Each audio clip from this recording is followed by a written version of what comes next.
Funny though, I say that, high school kids just respond like, they just look at you.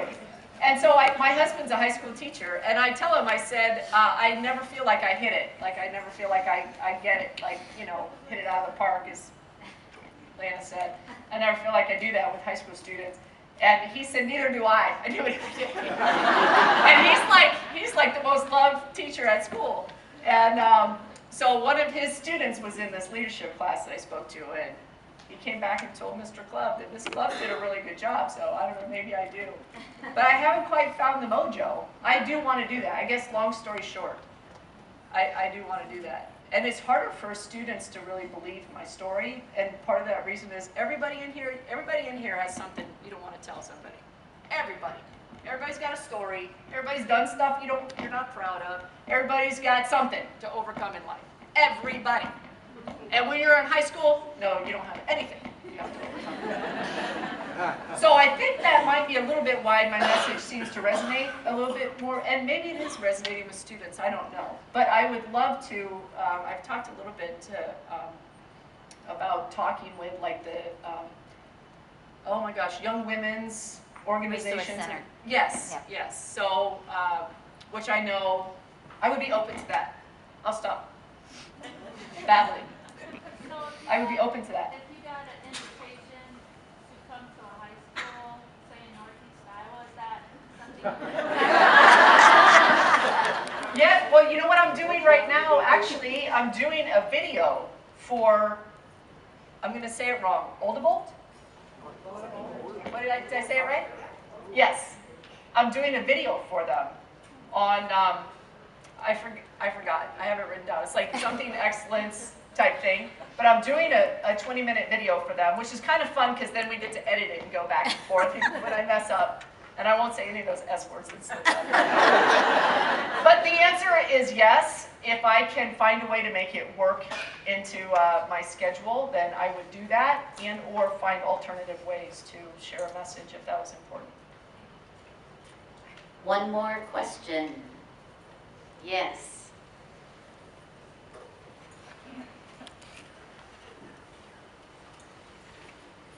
You talked about when you went to Texas and your family kept introducing you to people and you didn't feel like you belonged with any of them.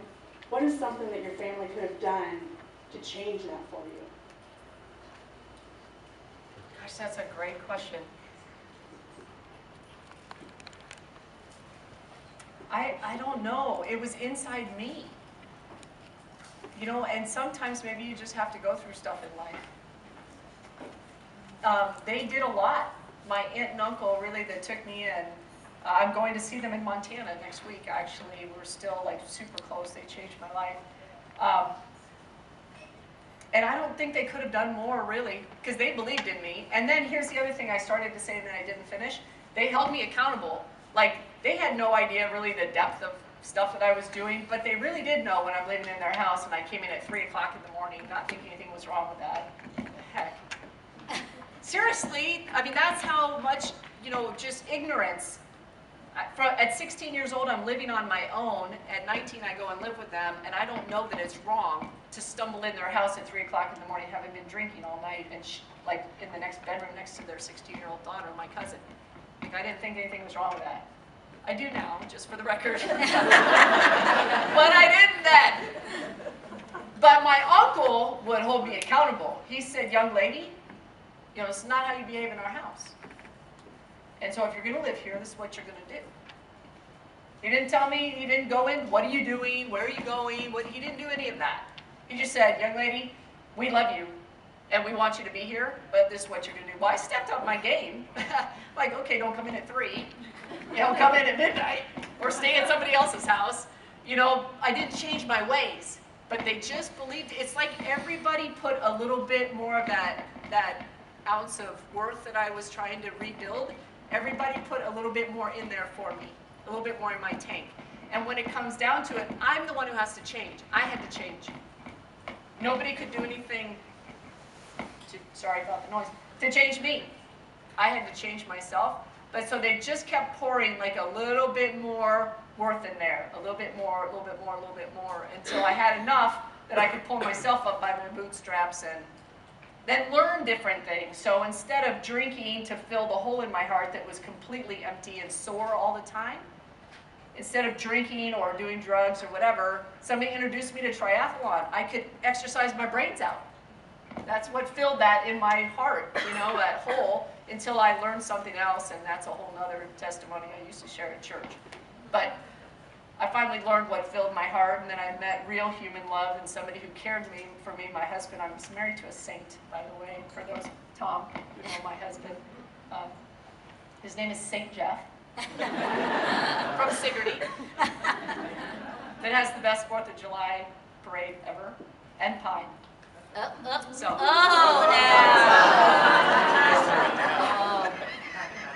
This gets personal now. Sheila Club makes the best pie ever. Okay, I'll go with that.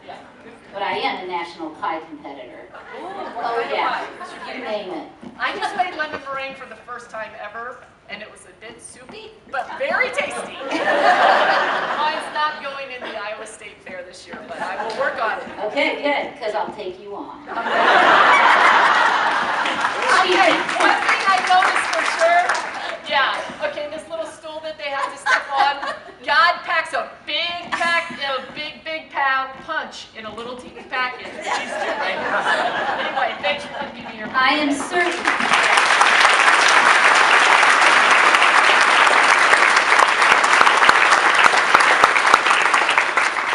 I have no doubt she can kick my butt in a triathlon or in any part of that triathlon. But baby, I got the pie.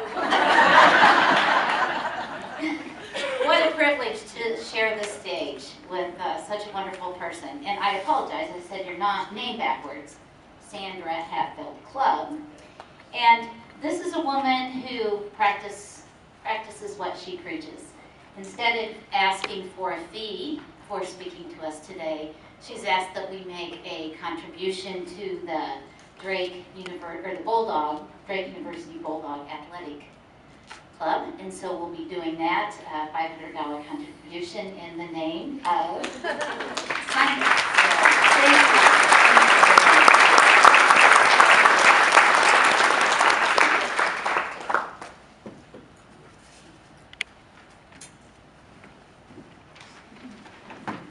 Let me get my stool.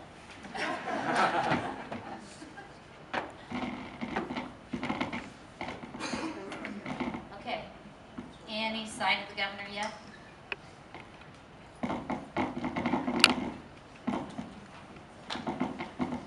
If not, we're just going to proceed. Okay, good. All right. Well, we just heard from a fabulous, inspirational speaker, definitely a leader. And that's what we want to do as part of our plenary session right now, is honor some of the leaders of our network. So leadership is extremely important to any organization, and Community Action has been committed to developing leadership in our network since we began. But currently, we are engaging in four primary leadership opportunities at ICAA, three of which you're going to learn about today, and the fourth, which is Public Allies, Iowa AmeriCorps, you are going to hear more about tomorrow. So I'll focus on the other three right now. If you look at page 3 of the smaller book, the Awards and Honorees program, you'll get to see a little bit more information about those we're going to talk about right now. The Emerging Leaders Institute for Training and Excellence, what we call ELITE, is a resource that was developed by the National Community Action Partnership in 2012.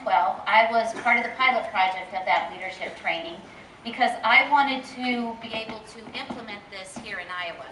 So we began the ELITE program this fall. We had 8 participants from Iowa and 1 joining from Missouri.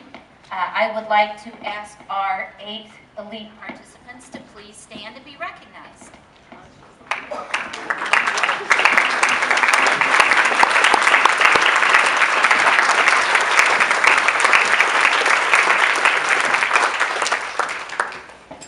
And just a little plug, you can learn more about the morning.